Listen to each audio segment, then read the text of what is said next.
একি আনাজ পাতি কিছুই তো নেই, আমি রান্না করব কি করে? কি গো শুনছো? এই কি গো, তখন থেকে পড়ে পড়ে ঘুমোচ্ছ, তাড়াতাড়ি ওঠো গো। কে কে? আরে আমি গো, আমি তোমার অভাগিনী স্ত্রী। বাড়িতে যে রান্না করার জন্য একটাও আনাজপাতি নেই, সে খেয়াল তোমার আছে? এই মরেছে, যে কটা টাকা পয়সা ছিল সবই তো কালকে বটা ঘটাকে বকশিস দিয়েছি। এখন কি হবে? শোনো, এমনিতেই মাসের শেষ, তার ওপর গোপালের জ্বালায় উপরি রোজগার সব বন্ধ হয়ে গেছে। তুমি চাল ডাল যা আছে তাই রান্না করো, এখন বাজার করতে যেতে পারবো না। ওসব আমি শুনবো না। সামনে জগন্নাথ দেবের রথযাত্রা, তুমি এখন বাজার যাবে, শাকসবজি মাছ আনবে, যাও। তারপর শাড়ির দোকানে যাবে, আমার জন্য একটা সুন্দর দেখে শাড়ি নিয়ে আসবে। রথের দিন ওই শাড়ি পরে বিকেলে ঘুরতে বের হবো।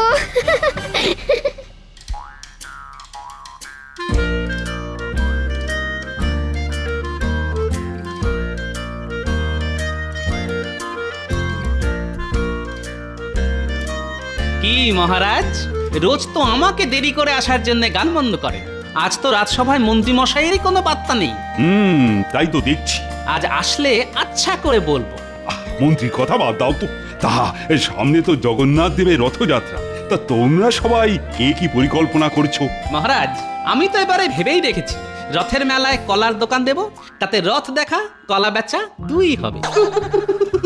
বাবা গোপাল, তুমি পারো বটে, সত্যি। তা গোপালেরটা তো শুনলাম, তা বাকি সবাই কি করবে? জিলিপি খাবো, ঘুগনি খাবো, কিনবো পাঁপড় ভাজা, মেলায় যাবো, রথ টানবো, খাবো জিভে গজা। এটাই আমার পরিকল্পনা। প্রণাম মহারাজা। আহা, সভাকবি, তোমার কবিতা শুনে মন ভরে গেল। কিন্তু সভাকবি, আবার দেখো, এই শরীরে এত কিছু একবারে খেয়ে লেজে গোবরে হয়ে যায় না জানো।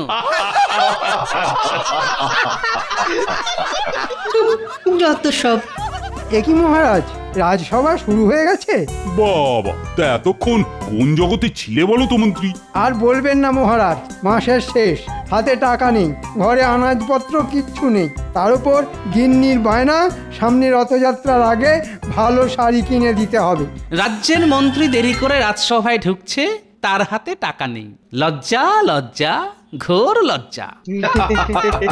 মহারাজ, আপনি আমায় কিছু টাকা দিন, নইলে আমার গিন্নি আমায় আস্ত রাখবে না। না, ওসব টাকা পয়সা আমি দিতে পারবো না। সামনে জগন্নাথ দেবের রথযাত্রা, অনেক খরচা আছে। তোমায় এখন অতিরিক্ত টাকা আমি কিছুতেই দিতে পারবো না। মহারাজ, মানুষের মধ্যেই তো জগন্নাথ দেব ভগবান বিরাজ করেন। আমার মতো একটা জলজ্যান্ত মানুষরূপী ভগবানকে খালি হাতে ফিরিয়ে দেবেন মহারাজ? মন্ত্রী মশাই, ভগবান তো আপনাকে খেটে খাওয়ার জন্য হাত দিয়েছেন, গায়ে শক্তি দিয়েছেন, মাথায় বুদ্ধি দিয়েছেন, তবু হাত পাততে আপনার লজ্জা করছে না? তুমি ফোড়ন কাটা বন্ধ করো গোপাল। মহারাজ, আমার বউ নতুন শাড়ি না পেলে খুব রেগে যাবে। আপনি একটু আমার দিকটা দেখুন। দূর ছাতা, আমার মাথা খেও না তো, চুপচাপ থাকো আর নইলে বিদে হও।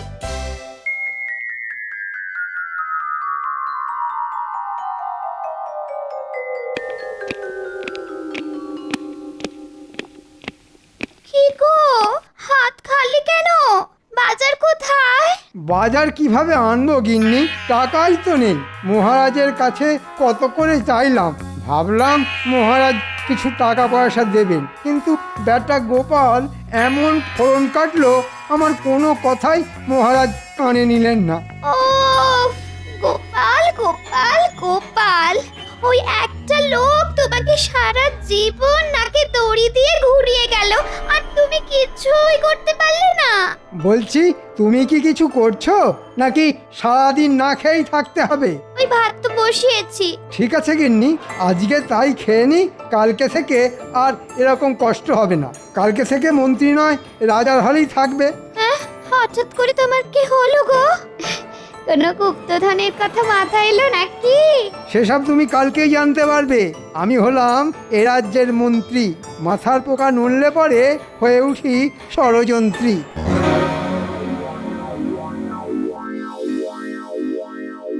দাদু, অনেকদিন তোমার কাছে গল্প শুনিনি, আজকে আমরা তোমার কাছে গল্প শুনবো। হ্যাঁ দাদু, গল্প শুনবো গল্প শুনবো। আচ্ছা ঠিক আছে ঠিক আছে, বল কি গল্প শুনবি বল। দাদু, সামনে তো রথযাত্রা, আমরা জগন্নাথের গল্প শুনবো দাদু। আচ্ছা দাদু, সব দেবদেবীর হাত আছে, কিন্তু জগন্নাথ, বলরাম, সুভদ্রার হাত নেই কেন?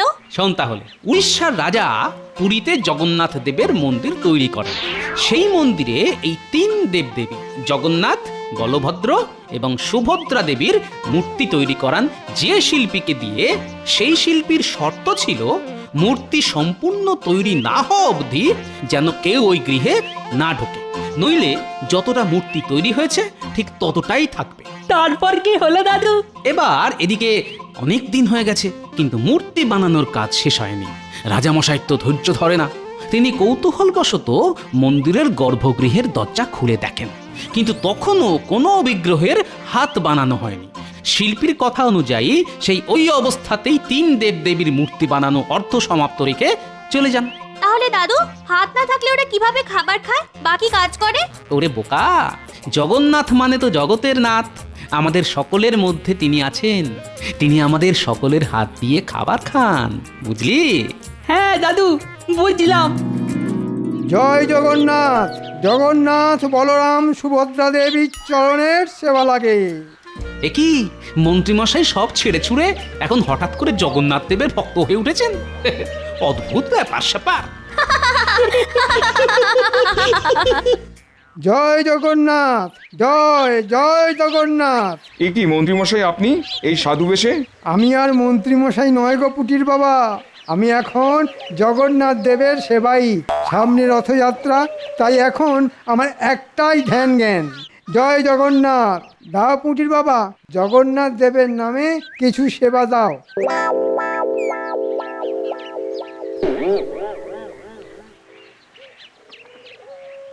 এ কি পুঁটির মা, শুধু এইটুকু? যিনি জগতের নাথ জগন্নাথ, তার কি এইটুকু চাল সবজিতে পেট ভরবে পুঁটির মা? কিন্তু আমাদের তো এইটুকুই সামর্থ্য মন্ত্রীমশাই। আরে ঈশ্বরের নামে যত দেবে ঈশ্বরের কাছ থেকে তত পাবে। আমাদের তো আর দেওয়ার মতো কিছুই নেই মন্ত্রীমশাই, চাষাবাদে কোনো রকমের দিন চলে, থাকার মধ্যে আমার ওই 1.5 বিঘা জমি ব্যাস। আরে পুঁটির বাবা, ওটাই দিয়ে দাও, যা দেওয়ার সবই তো ঈশ্বরের নামে দিচ্ছ, আর মরে গেলে তো তার কাছেই ফিরে যেতে হবে। এই সুযোগ, রথযাত্রার আগে ঈশ্বরকে যত দেবে, রথযাত্রার পরে ঈশ্বরের কাছ থেকে তার দ্বিগুণ পাবে। আচ্ছা ঠিক আছে, তাহলে আমি আমার ওই 1.5 বিঘা জমি জগন্নাথের নামে দিয়ে দিলাম, আমি সব ঈশ্বরের নামে দিয়ে দিলাম, কিন্তু রথযাত্রার পরের দ্বিগুণ জমি পাবো তো? পাবে না মানে? ঈশ্বর কখনো কথার খেলাপ করেন না।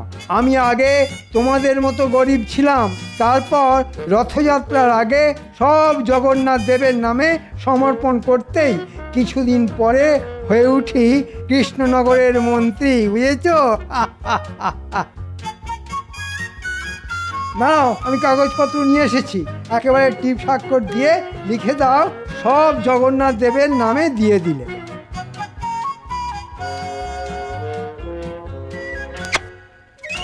জয় জগন্নাথ দেবে জয়, জয় জয় জগন্নাথ।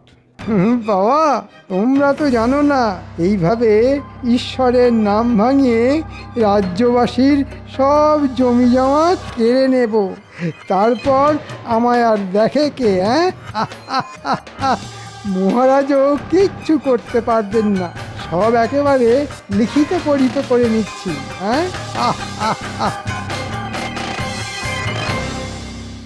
শোনো, প্রতিবারের মতো এবারেও রথযাত্রার দিন রাজবাড়ির প্রাঙ্গণে মেলার আয়োজন করা হবে। তোমরা সবাই সপরিবারে হাজির থাকবে কিন্তু।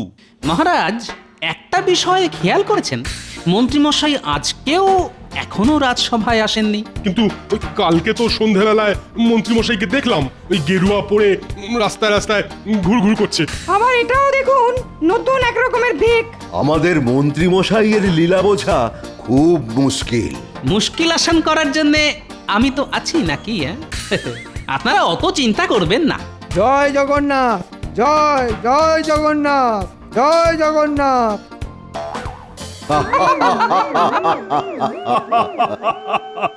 কি মন্ত্রী, তুমি কি বেশে এসেছো?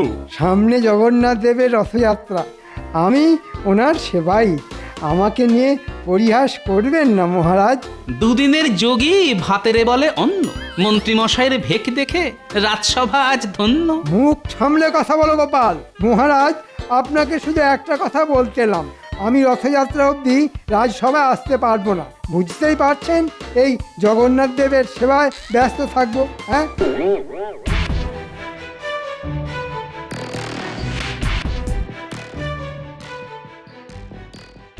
এই তোমরা মাঠ থেকে উঠে পড়ো, তাড়াতাড়ি ওঠো, তাড়াতাড়ি। কেন মন্ত্রীমশাই, মাঠে গাছের যত্ন না করলে এবার শস্যের ফলন ভালো হবে না যে? সেসব তোমাকে দেখতে হবে না, যা দেখার আমি দেখবো। কি বলছেন আপনি? আমরা কাজ না করলে জমির মালিক রেগে যাবে না? শোনো, এই জমির মালিক এখন স্বয়ং পরমেশ্বর জগন্নাথ দেব, আর আমি ওনার সেবাই। তাই যা দেখার আমি দেখব। তোমাদের মালিক জগন্নাথ দেবের নামে সব জমি লিখে দিয়েছেন, তাই চটপট জমি থেকে উঠে পড়ো, উঠে পড়ো, উঠে পড়ো। না না না, এ কি করে হয়? চাষ না করলে আমরা খাবো কি? তোমরা তোমাদের মালিকের ভাগ চাষি, আর এখন জমির মালিক পাল্টে গেছে, তাই তোমাদের আর দরকার নেই। যা বাটা ঘটা বেটাদের জমি থেকে তুলে দে, আর কথা না শুনলে লাঠি মেরে জমি থেকে ভাগিয়ে দে। ওরে বাবা, পালাও পালাও পালাও! বিপদে পড়লাম রে বাবা। যা লোকের তাই জগন্নাথের, আর যা জগন্নাথের তাই আমার। হ্যাঁ, মন্ত্রীমশাই, আপনার কি বুদ্ধি! একটু একটু চরণ ধুলি দিন। ওরে, ভেজা জমিতে দাঁড়িয়ে থেকে পায়ে কাদা লেগেছে, একটু শুকিয়ে যাক, ঠিক ধুলো করে দিয়ে দেব। হ্যাঁ, চল এবার ভোলার দোকান আর পুঁটির বাবার জমি কবজা করতে হবে।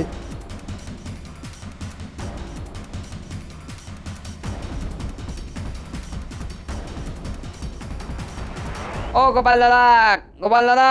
বাড়িতে আছো? আমাদের সর্বনাশ হয়ে গেছে গোপাল দাদা। বলি, এই ভর দুপুরে কি সর্বনাশ হয়েছে গো পুঁটির বাবা? শুধু আমার নয়, আমার মতন অনেক চাষি মুদি অনেকেরই সর্বনাশ হয়ে গেছে গো। গোপাল, ওই মন্ত্রী মশাই জগন্নাথ দেবের সেবার নাম করে আমাদের সর্বস্ব নিয়ে গেছে, শুধু ওই থাকার জায়গাটুকুই পড়ে আছে। হ্যাঁ, সে কি, কিভাবে? আর বলো না গোপাল দাদা, কালকে বিকেলে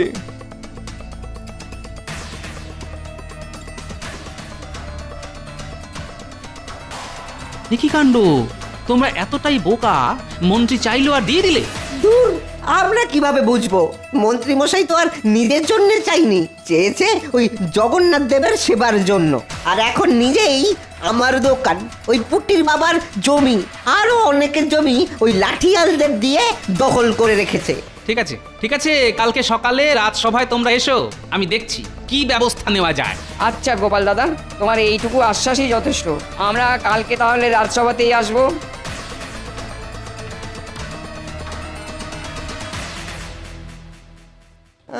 আপনি বলুন মহারাজ, এভাবে চলতে থাকলে তো আমরা না খেতে পেয়ে মরে যাব। তোমরা তো দেখছি হদ্দবোকা।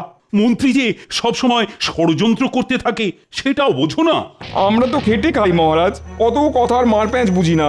উনি বললেন যাই আমাদের তাই জগন্নাথের, আর যাই জগন্নাথের তাই আমাদের। তাই তাই জগন্নাথের নামে বিশ্বাস করে দিয়ে দিলাম। হ্যাঁ মহারাজ, আমাকে ভয় দেখালো, যদি রথযাত্রার আগে দোকানটা ভগবানকে দিই তাহলে ঘোর অমঙ্গল হবে। আচ্ছা ঠিক আছে, ঠিক আছে, মন্ত্রী তো এখনো আসেনি। সেনাপতি, আজ্ঞা করুন মহারাজ। মন্ত্রীকে এক্ষুনি ধরে বেঁধে নিয়ে এসো। যথাজ্ঞা মহারাজ। ধরে বেঁধে আনতে হবে না মহারাজ, আমি নিজেই পায়ে হেঁটে চলে এসেছি। এ কি শুনছি মন্ত্রী, তুমি জগন্নাথ দেবের নাম করে লোকজনদের কাছ থেকে জায়গা জমি হাতিয়েছো? এ মা, ছি ছি ছি ছি ছি, এ কি বলছেন মহারাজ? আমি তো জগন্নাথের সেবার জন্য নিয়ে এসেছি। যা মানুষের তাই জগন্নাথের, আর ওনারা স্বেচ্ছায় দান করেছেন। কিন্তু এটা তো কথা ছিল না যে আমরা ওই জমিতে চাষ করতে পারবো না। এটাও কথা ছিল না যে আমি দোকানে বসতে পারবো না। কে বলেছে মহারাজ? আমি চুক্তিপত্র সঙ্গে করেই নিয়ে এসেছি। ওখানে ছোট ছোট করে সব লেখা আছে। ওনারা পড়ে দেখেননি, সেটা ওনাদের ভুল। জয় জগন্নাথ। হে ঈশ্বর, তুমি দেখো। উফ, মন্ত্রী মশাইয়ের গাঁটে গাঁটে কি বুদ্ধি! মহারাজ আপনি মন্ত্রীকে আচ্ছাসে ধোলাই দিন, সব জমি ওদের ফেরত দিয়ে দেবে। হ্যাঁ, হুম, বললেই হলো। ফেরত নিতে হলে জগন্নাথ দেবের কাছ থেকে নিতে হবে। আমি তো ওনার সেবক মাত্র। হ্যাঁ, সেটাই তো মুশকিল। মন্ত্রী তো আর নিজের নামে চাইনি যে চাপ দিয়ে ফেরত নেব, কিন্তু ভগবানের কাছ থেকে কিভাবে ফেরত চাইবো? আমি আসি মহারাজ, সামনে রথ, আমার অনেক কাজ আছে। জয় জগন্নাথ, জয় জগন্নাথ।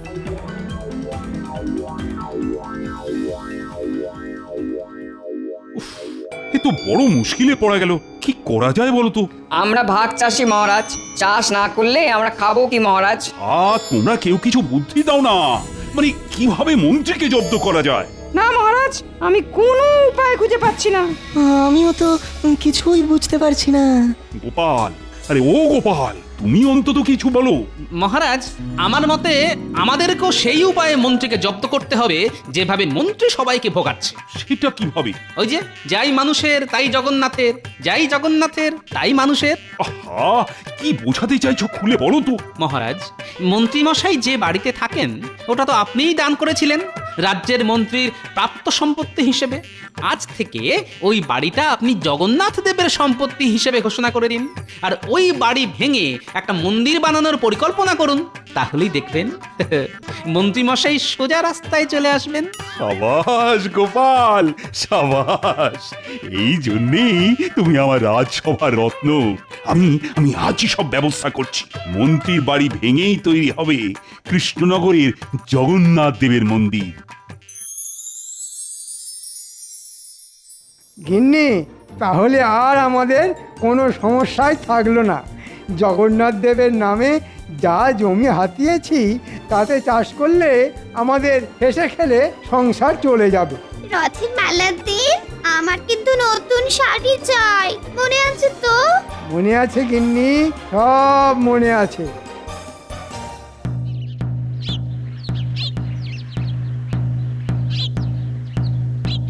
শোনো শোনো শোনো, একটি বিশেষ ঘোষণা।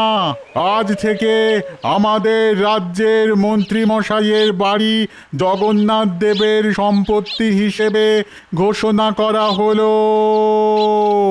এখানে মন্ত্রীমশাইয়ের বাড়ি ভেঙে জগন্নাথ দেবের মন্দির তৈরি হবে। শোনো শোনো শোনো। কি আমি কি শুনলাম?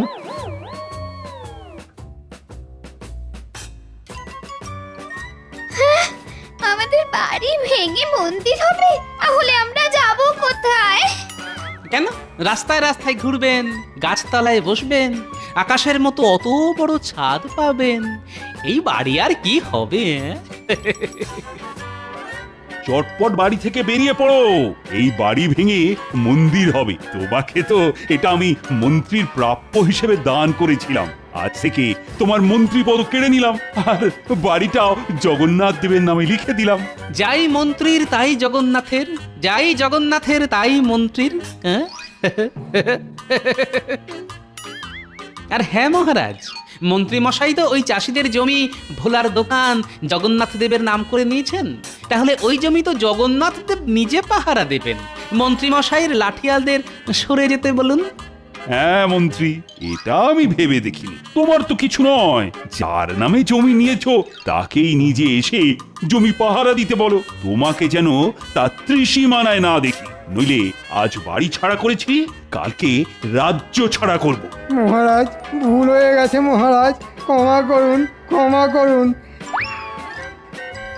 এই সব দানপত্র আপনি নিয়ে যান, আমার বাড়ি আমাকে ফেরত দিয়ে দিন।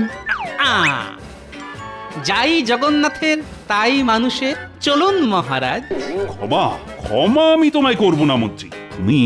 তুমি তোমার দোষের শাস্তি ভোগ করো। প্রহরী, বাড়িতে যা জিনিসপত্র আছে সব সব বাইরে বের করে দাও। হায় হায় হায়, আমাদের কি সর্বনাশ হলো গো!